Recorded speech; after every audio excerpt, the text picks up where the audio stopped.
Good evening, everyone, and welcome to the second and final Yamacon stream for 2024. Sorry I didn't do day 2 actually on Saturday night, but we got home very late. We didn't get home till after 1 a.m. on Saturday, and we were tired, and Jess hadn't slept any and all that. I'll go into all of that in a sec. But, didn't stream yesterday just because, once again, tired. But I'm going to go over days 2 and 3 here in a few minutes. So I give a few more minutes in case anyone else shows up. But, yeah, Yamacon 2024 is done. It's always sad when a con ends, you know, because now you got to go back to work or you got to go back to school. And you got to wait till the next one. I do have some announcements of some cons we may add this year. But I will be able to go over, like, what is the next actual con we are 100% going to. And all that. Sadly, I don't have a vlog again for this one because we couldn't find our video camera. Though I've got to shift some blame somewhere. Nah, I'm just kidding. But yeah, Jess didn't tell me that she couldn't find it until like the day before. So yeah, we couldn't vlog. Alright, let me get this music turned off.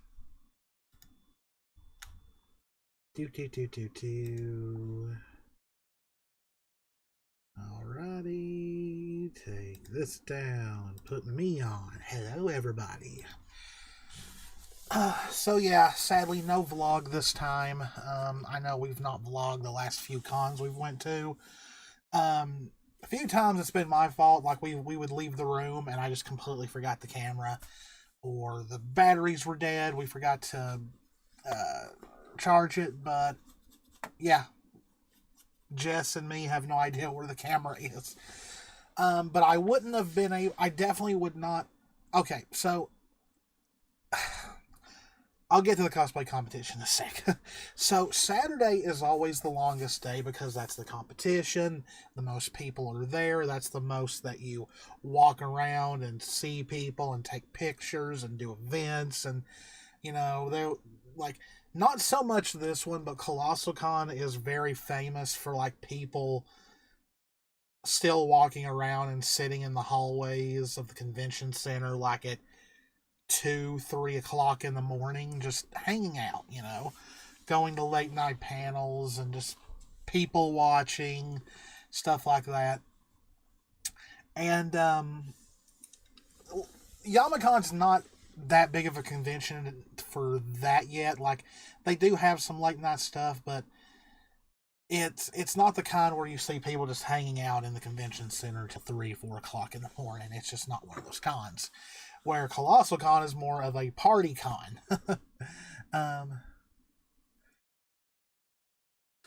Oh, yeah, Brittany says Colossal after midnight is a vibe. And yes, that is true.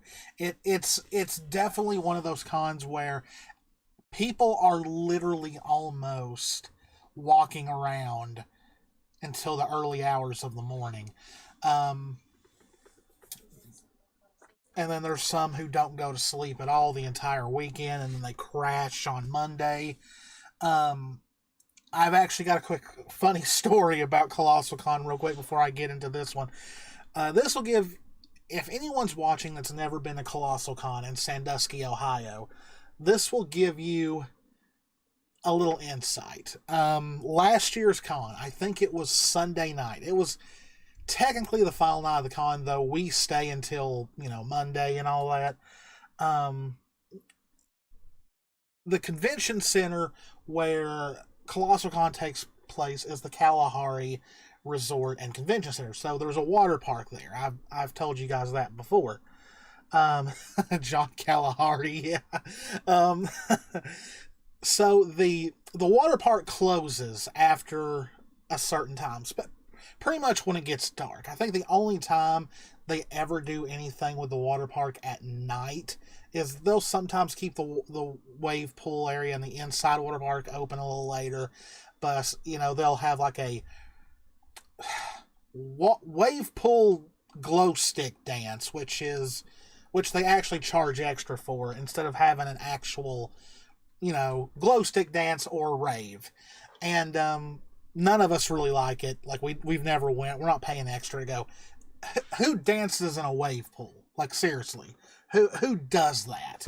But anyway, I'm getting sidetracked. So yes, they closed the water park after hours, and we were sitting in our hotel room, and since we weren't, we were kind of packing and getting ready to go, because a lot of people leave on Sunday. We stay, until Monday.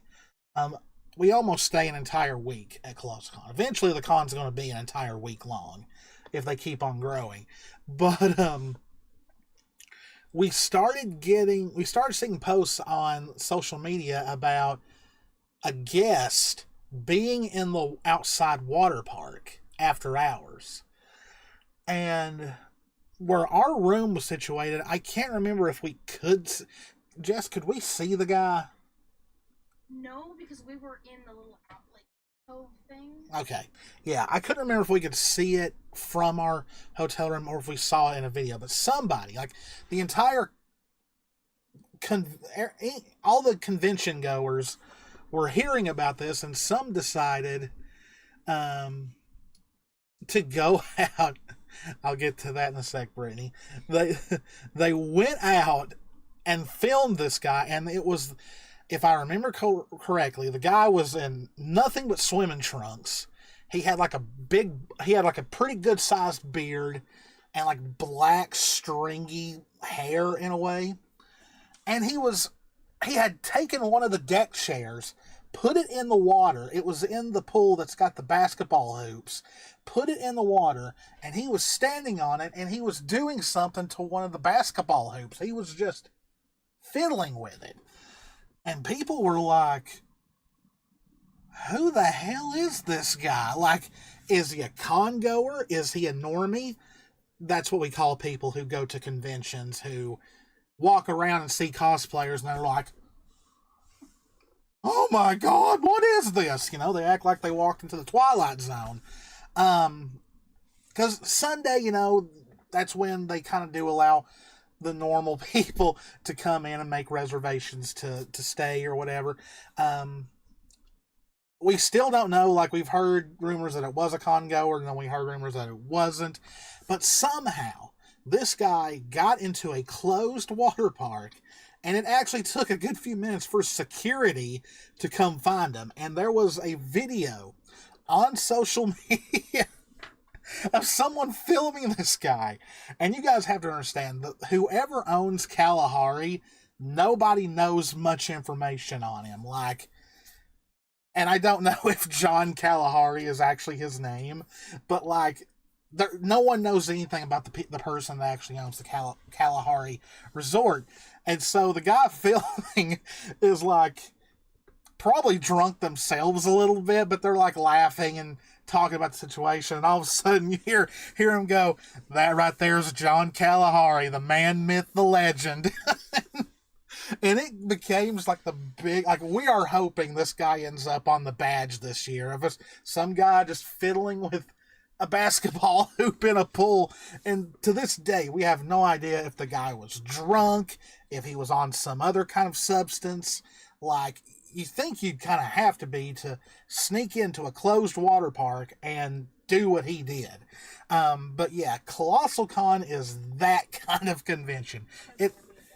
It's a party con, definitely. I've seen people being drugged out of the bars because they've drunk too much.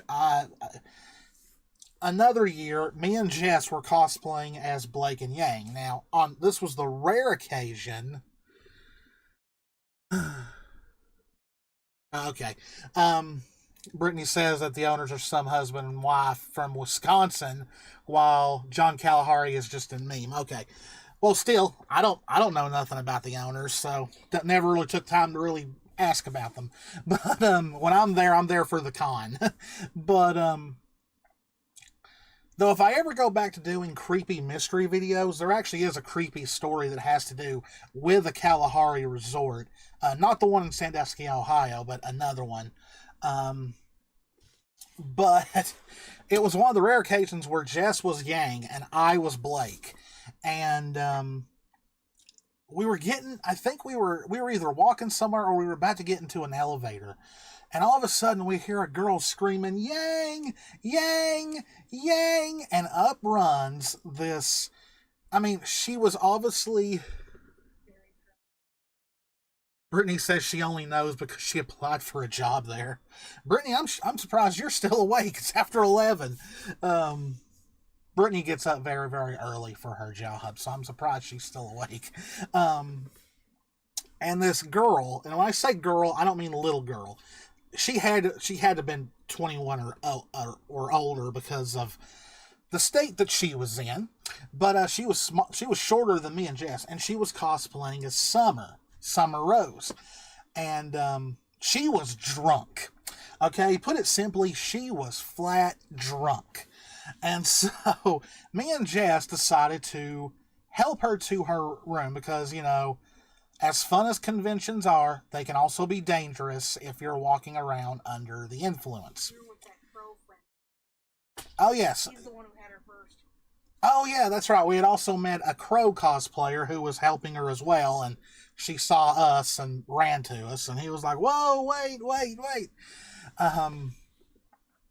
So, we got her room information from her, and so we got into the elevator with her, and as we're riding the elevator, she hangs on me and goes, you have my permission to marry my daughter in every sense of the word. And like we literally had to drag her because her feet were not really working all the way to the other side of the resort to her room. And I remember when we got her there, you know, her roommates thanked us for getting her to safety. And I remember as we left, I don't remember what her name was. I don't remember what they called her. But one of her friends goes, so-and-so, dear, you drank a little much, didn't you? But yeah, stuff like that happens at Colossal. I mean, I've gotten a little tipsy while we've been there. Never done nothing stupid. Just laughing at every single thing someone says and stuff like that. But yes, ColossalCon is a great time. If you ever get a chance to go in Sandusky, Ohio, please go. It's very, very fun. So yes, Yamacon is the exact opposite. They're still a small con compared to Colossal, but they're steadily growing, though it, like, personally, I thought it looked like there was way less people there than usual. But that might have just been me, but that could have been anything. You know, money, the economy, stuff like that. Because they've already announced the theme for next year and stuff like that. So Friday night, we came home a little earlier than we normally would had because, for one, we weren't staying at a hotel this year. We commuted. Oh, Brittany heard you sneeze and said, bless you. So we came home, and Jess was originally going to compete as Chiori from Genshin Impact.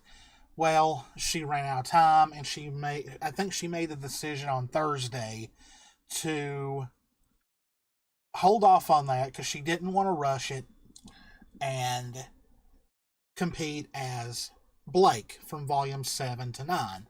Now, Jess has competed in Blake before. I think when we went to MatsuruCon, or was it OhioCon 2020, the last OhioCon we ever went to. And she placed third place in Blake. So I always had a feeling if she just touched some things up, she probably could have won or placed higher in Blake. And so she decided to go as Blake. And I'm sure if anyone's watching our cosplayers, and you know when you make a last-minute decision like that, it turns into an overnighter. And so Friday night, like, Jess told me to go to bed, and so I did, and I was hoping she would finish enough to at least get some sleep. Now, of course, that's not to say that I didn't sleep very well either because Blake, our cat, kept on jumping on me. She jumped on me at least 4 times and woke me up. After the 4th time, I looked up at her because she was right here on my shoulder. And I go, you do that one more time, I'm going to throw you across the room. She never did it again. I don't know if she understood me or not. But,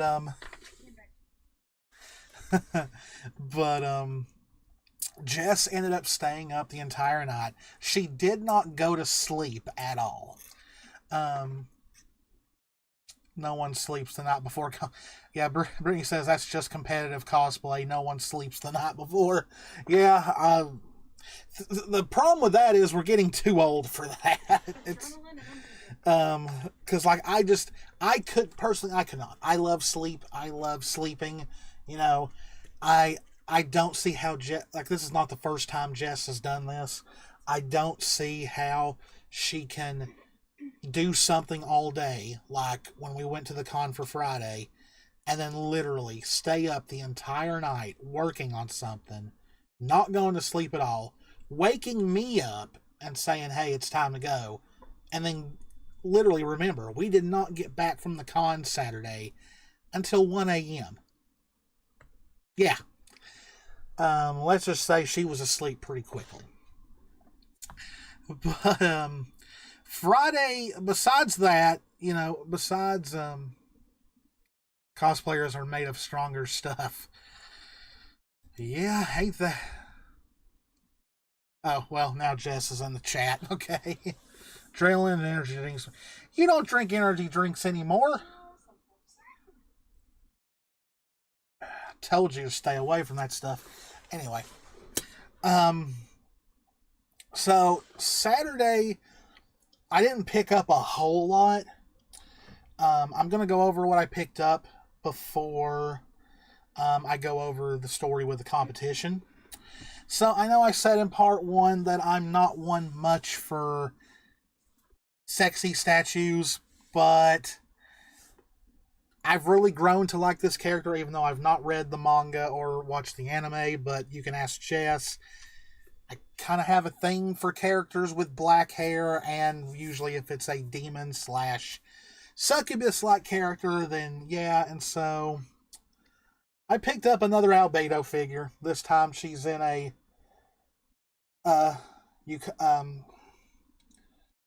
it's too short for a kimono, so I'm gonna say it's a yukata. So yeah, I picked up that. At least it's a little bit more not as revealing as the maid outfit. And then I was actually surprised to see this. Now, they did have Weiss as well, but I don't really like these figures. I don't like the way their faces look or all that, though I do want the Karlach and Shadowheart ones when they come out. But a vendor had the U2's figure of Yang, and you all know that Yang is my favorite character, and so of course I was going to pick Yang up. And, but yeah, I don't know, like, if I find all 4, I might take them out of the box, but until then, I'm going to keep Yang in the box. So, the competition. So, if you've never been to a cosplay competition, and of course, I've never competed, so I can only know what I've experienced. I'm sure Jess can go into a longer talk about it than I ever could. But when you have a cosplay competition, you let the con know that you're going to compete. You got to give them all your information. Tell them the character. Now, I don't know how... There might be some cons out there that are a lot more strict with it, but every con we go to, they're lenient if something went wrong and you had to change your character. Stuff like that. So Yamacon was fine with that, and, they won't hold anything against you or anything like that. So you give them your information and you get a judging time, and this can vary. Jess, I think, always wants to go the later the better, because if you're one of the later ones, you'll leave a more lasting impression on the judges than, say, earlier. And things like that. Now, of course, I've not judged a competition, but I've at least been on the judging team at a con before. Our friend Brittany used to be the cosplay head of a con in Indiana. I'm not going to name that con because I don't want to give them any kind of promotion. But it's a long day. Let's just say that. I was pretty much one of the ones that was sitting outside being like, okay, your name, your time, blah, blah, blah, and all that. And yeah, I've seen some stuff when it comes to how judging goes. And it's a long day. You see a lot of people. And you definitely have to leave an impression. But of course, your stitch work, your work in general has to be really good. Usually judges can see right through you if you lie, especially if you claim you made it, and they can definitely tell it's a store-bought costume or something like that. Also, there are ways for them to find out if you lie about winning in the same costume. Because apparently, one thing I did learn is that if you win at a competition in one cosplay, you can't really go to another one in the same one. Major awards. Like if you win first place in one thing, you can't go to another major con and enter the same thing. We had some people come in, I believe they were it was either World of Warcraft or Dungeons and Dragons. It was World of Warcraft where they came in and it really didn't look that great. It was just big and all that, and like they claimed they had not won any awards, and we checked their social media right then and there, and they had lied. So let's say they didn't win anything, and they were drama hounds about it. But yes, judging a competition is a long, long day. I'm saying it's probably just as long for the judges and their staff as much as it is for the cosplayers, especially if you're like one of the first ones early in the morning. So, Jess goes in and does usually gets her judging done. If Brittany is competing, she does the same thing. Usually since they're there together, I'll go off and go in the dealer's room or something like that until they're done because, you like to eat or something before the competition. Because the show itself, depending on the con, can be anywhere from an hour to more long. Colossal Cons is way too long. They really need to cut some stuff out of that one. Yamacon's is definitely shorter than most. I think they do a really good job of speeding it up, though this year they did stretch a little too long. But now, for me personally, waiting for the competition could be easy or hard depending. If Jess is wearing a costume where she needs a handler, it goes by easier for me because I can go right in with her and just sit in the seats until the show starts. If she doesn't need a handler, like this last con, I have to wait in line, which is not fun. They went in around 4, I think it was 4 o'clock, and the show didn't start until 5:30. So I had to wait in line for an hour and 30 minutes, and sitting on the floor cross-legged makes your feet fall asleep. And I also fell asleep myself for a good 30 minutes. So you go in, you sit down, you wait for the show to start. Now, like I said, other cons do this differently. But for Yamacon, pretty much, they get right into it. They do the kids, they do the exhibition, which is walk-ons, then they do novice, journeyman, then masters, and then they announce the awards. Colossal Con likes to do skits and do awards for skits, and they do a halftime show, and it's way too long. Really, really way, way too long. So Jess won first place in Journeyman last year. So of course, you want her to do just as well the very next year, but you're also like, she's in a whole new category. It's the top category. You don't want to get your hopes up, and what are the chances you'll win your very first time in Masters? So I tried to keep my expectations down. Because Jess has been doing this for a long time. A very long time. I'd say since 2014, at least the earliest or latest. Yeah, around there. Because she started before my dad passed away, I think. and he passed away in 2015, but it wasn't much before then. And there's been so many competitions where she's cried after the competition because she just felt like she wasn't improving, she wasn't growing, and things like that. But as time went on, she got that third place in novice. Novice, from what she has told me, is called novice hell because you spend the longest in that. That's where you have the most people in a competition, is novice level. So it's sometimes a little bit harder to stand out in that crowd. Now, she did place once in novice. She placed third, and then she moved herself up to journeyman. And I've seen some people say that journeyman is actually the hardest to place in or win, because it's kind of it's that middle tier. It seems like sometimes it's always harder to get out of that middle tier to the top than the lowest one to the next. I think her first time out in journeyman she didn't place, but then at MatsuuriCon, or the last MatsuuriCon we went to, that's in Columbus, Ohio, she entered in Y'shtola, Black Mage Y'shtola from Shadowbringers, and she won second place.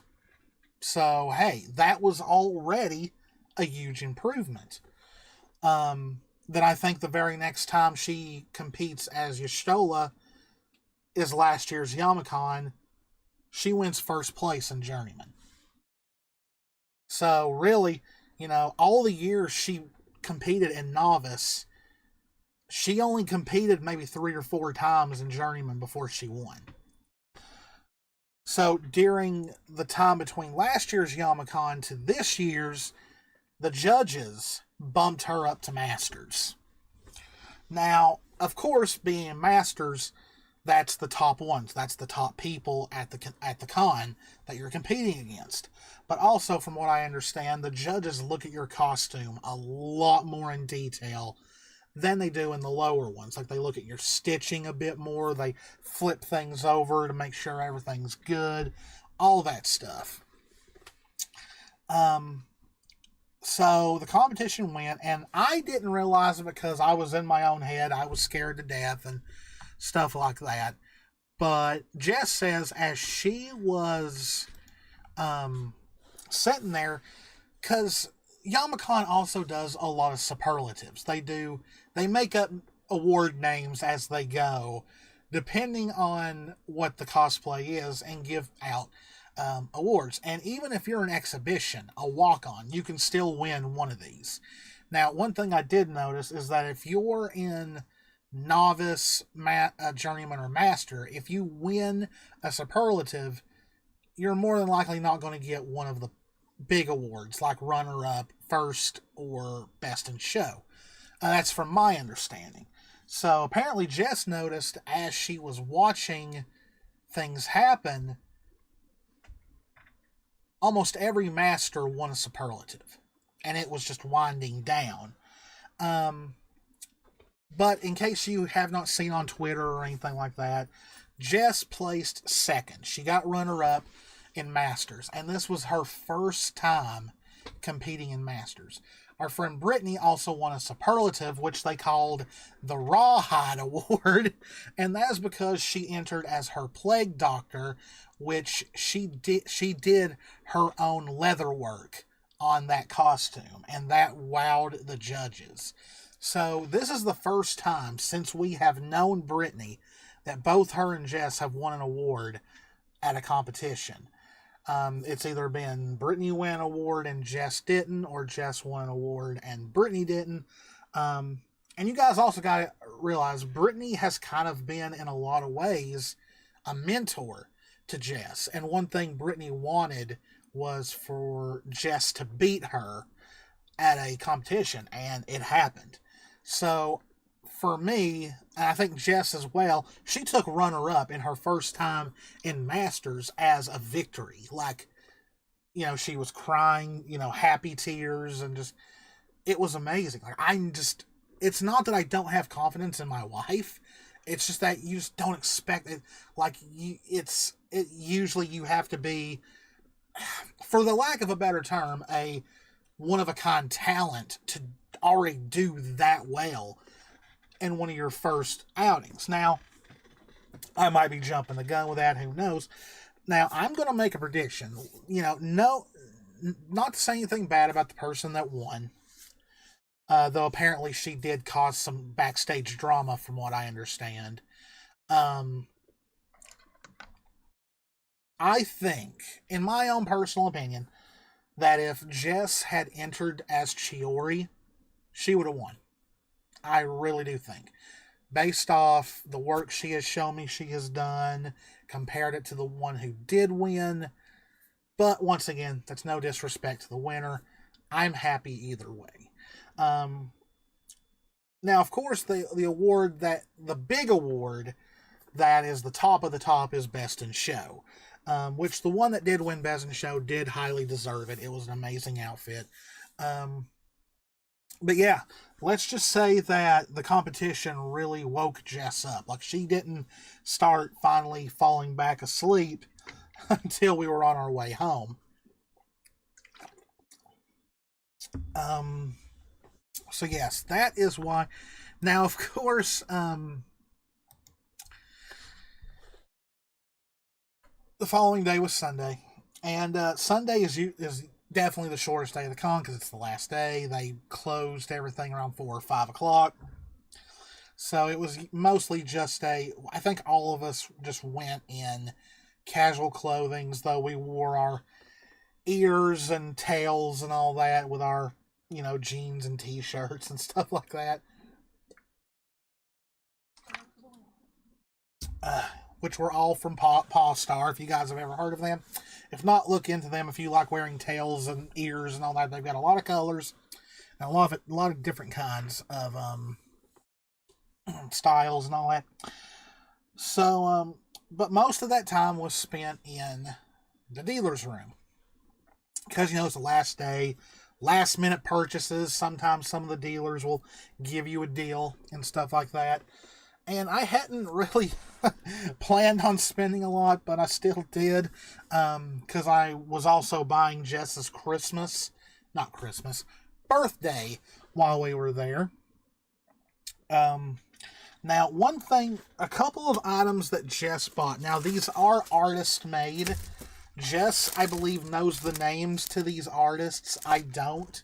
There's a sticker on the back of the print. Oh, okay. Never mind. Okay, never mind. There is a sticker on the back of these artists. These are by Jidou, Jidou Art Studio.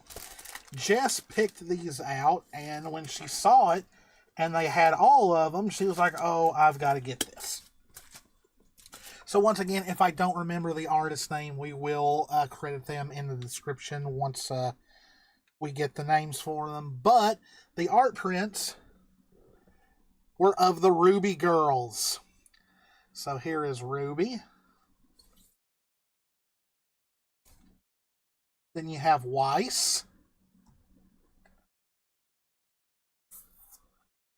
Oh, we're out of order here. You have Yang. And then finally, you've got Blake. And so yeah, Jess saw these and she was just like, oh, I've got to have them. So yes. Very, very beautiful art prints. What?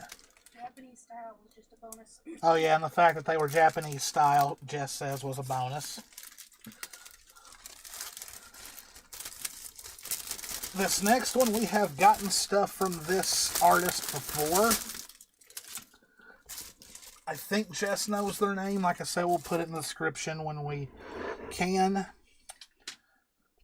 But we had to get this. And it is a Final Fantasy XIV wall clock. And it's, of course, got all the Scions. We've got Alphino, we've got Elise, we've got Y'shtola, we've got Minfilia, we've got Graha, we've got Thancred, but you also got Horsefant and Amric on there. Eclair Studios. That is the name of the one that created the clock. Now, I definitely don't think we have the names for these because, well, two of these are definitely not artists made. I think these are like official stuff that the seller was just selling. But this one is definitely from an artist. I don't remember this one, but we've bought from them before as well. So maybe if Jess remembers, she'll let me know in the chat. But it's a little Y'shtola heart button. I actually bought this for Jess and forgot that she already had it, so she gave it to me. So that's that. Now this one, I definitely don't remember because it was at Colossal when I bought this, and it was still in my bag, and I forgot. And that is a heart keychain of Estelle and Rita from Tales of Vesperia. One of my all-time favorite Tales ships. Now, these two are definitely officially made stuff, I believe. I bought Jess 2 keychains, and one was Lisa. Well, both of them were of Lisa from Genshin Impact. And so, because it's one of our favorite ships, I got Jean to go with her Lisa. And plus, I do cosplay a male Jean. So, there's that. I also, once again, I feel bad that I did not get the artist's name. But I bought 4 Honkai Star Rail charms. We got, oh, wrong one. We got Stale. And we got Kafka. And of course, my all-time favorite ship from Honkai Star Rail, Acheron and Black Swan. Also, someone was selling buttons, and these are definitely not artist made.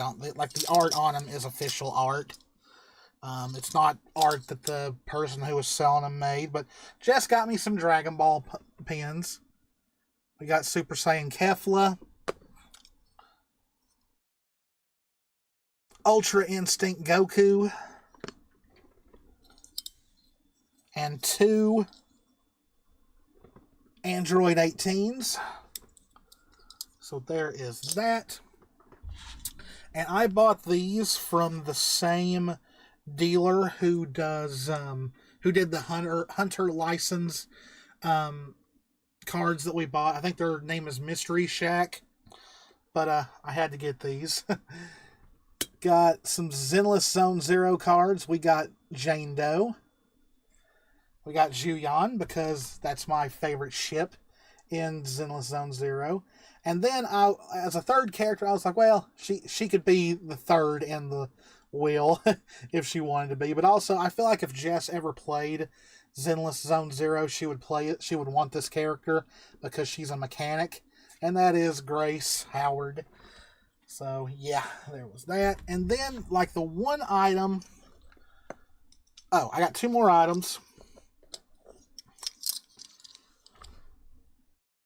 You put these back where they belong.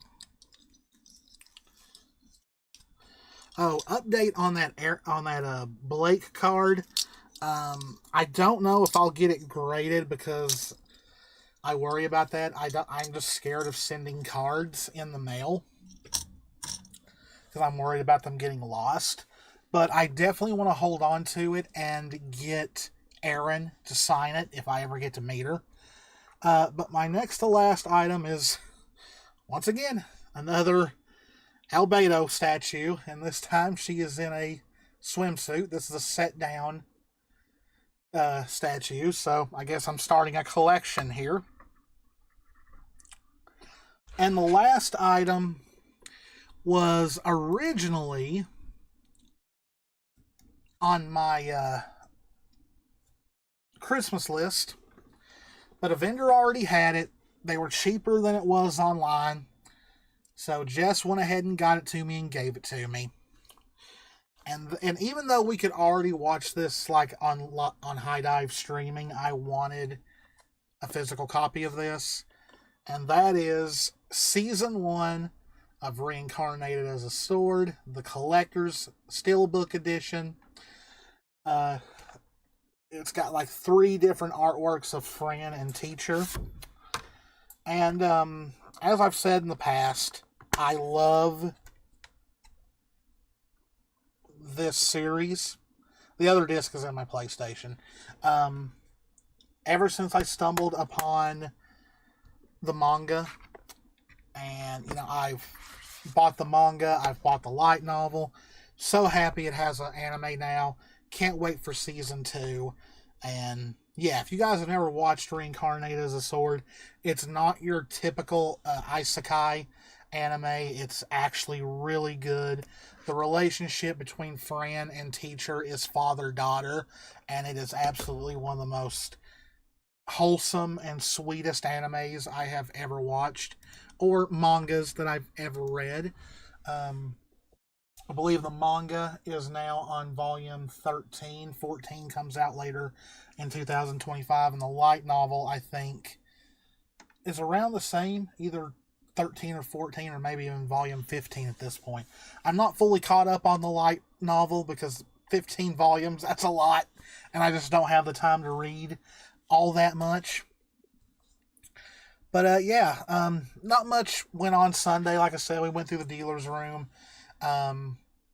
Jess and Brittany played their drum game. They play it at every con. And then we left. We went to eat. We went to Pizza Hut and ate dinner after that. And then, funny story to end this stream off of. I went longer than I planned on going, but funny story to end this on. So, when Brittany lived in Ohio, she would drive down here for the con. And one year she brought her sister with her. And I'd love for her sister to go back to the con with us. It was really fun, but she's growing up, and has a grown-up life now. So she's too busy. I don't think so. I don't know. First year. Well, I don't know. It was either the first year Brittany was here or it was that year. Either way. The only difference is someone might have been there and someone might not have been there. Brittany, for some reason, likes the cringy tourist general stores. She, like, if it looks dumb, she'll want to go. And Pigeon Forge, Tennessee, / Sevierville, is full of them. And so we're driving down the strip and we look over and there is this place called the Three Bears General Store. And on the outside of it, it's got a statue of 3 bears. And then right below it, a sign that says Jesus saves. And, for me, who's lived in this area all these years, I'm like, man, that's just crap. Brittany takes one look at it and goes, that looks so stupid. We're going. And then just completely turns into the parking lot. And I'm in the back going, oh no. Now I've got to walk through one of these tourist traps and all that. And don't get me wrong, it has your airbrush station. It has an old time photo in it. It has live bears that's always closed by the time we get there. It has your stickers and magnets and all that stuff. But I will admit, it's got some good stuff in there when you get to the actual store stuff. Like, locally made jams or hot sauces. Some really good made from scratch candy. Like, if you like Reese's peanut butter cups, go to an actual candy store and get a peanut butter cup. It's night and day. And every year, of course, we go there every year now after Yamacon, and Brittany always buys a bear statue. And it's kind of funny. Even though Brittany lives here now, I don't think she sets foot in this store all year until after Yamacon, when it's literally just right down from where we all work now.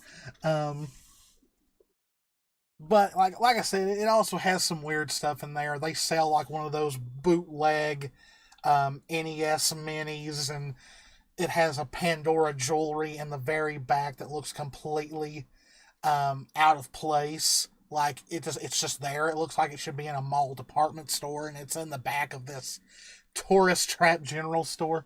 But as much as I crack on it, yes, it is tradition. As much as I crack on it, it is a lot of fun. Even though by that time I'm just like, I want to go home. you know, it is a lot of fun, and it's the memories that count. It's like every time we drive by, I've got to quote Brittany and go, "That looks so stupid. We're going." But yeah, Yamacon was fun as always. Sad that it's over. Gotta go back to work tomorrow. It'll be Christmas soon, and with that comes the slow season, and before you know it, it'll be June, and we'll be going to ColossalCon. Now, we have talked, we might go for one day in April to ETSUCon. It's a convention that's held at East Tennessee State University. Even though it's a con that takes place inside a college, I've always heard great things about it. So we might do that for one day. I think she said something about a con in Chicago, not Chicago, God, Chattanooga. What was it called? Chattanooga Con? Connuga or something like that. If we're very, very iffy on that one, that's let's see. But since it's in April and we will probably go for one day, ETSU Con's a bit more manageable because ETSU is not that far away. Where Chattanooga is, I mean, it's still not far away, but it's at least an hour or so away. Connuga. Okay, apparently that's what it's called. But even if those two plans fall through, ColossalCon is set in stone. We're going to that next. 2 hours to Chattanooga. Okay. And then after ColossalCon in July, we are definitely going back to the Southeastern Game Exchange. Well,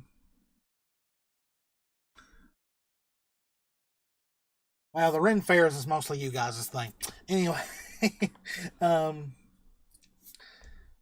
now this year for the Game Exchange, we are planning on possibly going more than one day because Jess and Brittany, of course, want to take part in the cosplay competition. So, because I think they've always been 2 days, but I think next year they are moving to 3. Yes. Yeah, they're moving to 3 days next year. So we're probably going to go for 2 days, just stay overnight and then come back the following day. Looking very much forward to that. That event is very fun. I say that when really all it is a big old dealer's room, but it's a big one full of vendors that are selling like all this video game related stuff. It's amazing. I think I spend more money at that than I do any of the conventions. But I am going to wrap up this stream here. I initially planned this to only be around 30 minutes long, and we're looking at 52 minutes. So yeah, almost an hour. So I need to get off here. It's getting late. But once again, apology for no vlog this year. Hopefully for Colossal we'll have one for you guys. But yeah, Jess says she'll make sure. We'll see. And it's funny, she's already back to work on her competition piece for Colossal, and it's not till June. But I'm proud of her. I'd rather it be fully completed by the time the con gets here. And no overnighters. With a signage review. The video of her going around talking about the signs. Oh, at ColossalCon? Yes. Oh gosh. When are we gonna find time to do that? At night? Okay. Alrighty. But yes, ColossalCon, we will be at the Kalahari Resort and Convention Center for Colossal Con, I don't remember the official. What's the official dates? Last day of May. Last day of May into early June. Like I said, we usually leave on Thursday. Are we leaving on Thursday or Wednesday? We leave Wednesday. Yes. Yeah. It's okay. Yeah. Colossal Con is the last weekend of May, and we usually leave on Wednesday, and we stay all the way till Monday. So that's Wednesday, Thursday, Friday, Saturday, Sunday. We're there for 6 days. So yes, we are there 1 day short of a week. So yeah, so definitely leaving on Wednesday, and we'll be back that Monday. So that is the next official, like, yes, we're definitely going con. The others, stay tuned. But I'm going to get off here. I hope y'all enjoyed it. If you did, please consider hitting that subscribe button, hitting that notification bell, click that like button, leave a comment, tell me what you thought, give a comment on all the great stuff we got. There's stuff that Jess got that I didn't even show. And she still found stuff from last Colossal Con that's been in our bags this whole time, and we forgot about them. But yeah, I'll see you guys next time. I close tomorrow. I close the next day, but I'm off Thursday, so unless we have any other plans, next stream will be either Wednesday night or Thursday. And as always, guys, this is Canaan. Me and Jess love you all very, very much. Stay safe out there. Take care of yourselves, and I will see you in the next one.